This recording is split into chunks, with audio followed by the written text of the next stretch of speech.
दो दिन के वक्फे के बाद पेट्रोल और डीजल की कीमत में आज फिर 34.37 पैसे का इजाफा। मुंबई के बाद हैदराबाद दूसरे नंबर पर।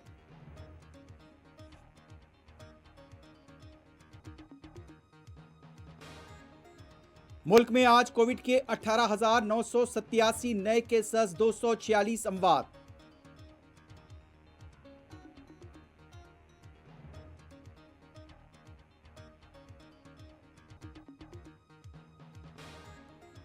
शाहरुख खान के फरजान आर्यन की जमानत पर आज होगी फिर समाअत। पूना पुलिस ने आर्यन के साथ सेल्फी में नजर आने वाले किरण गोसाई के लिए जारी किया लुकआउट नोटिस।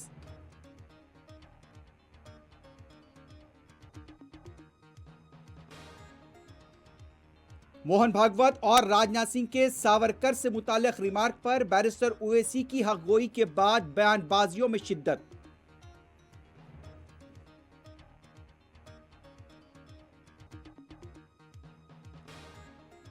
त्योहारों के मौसम के बायस दिल्ली में गैर मामूली सिक्योरिटी, जगह जगह तलाशी मुहिम।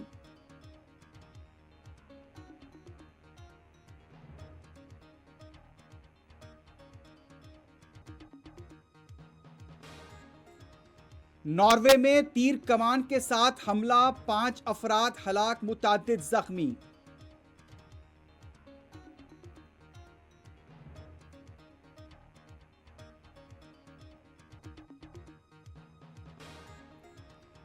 जौहरी मज़ाकरात के मामले में सिफारतकारी में नाकामी पर ईरान को कार्रवाई का अमेरिका ने दिया इंतबाह।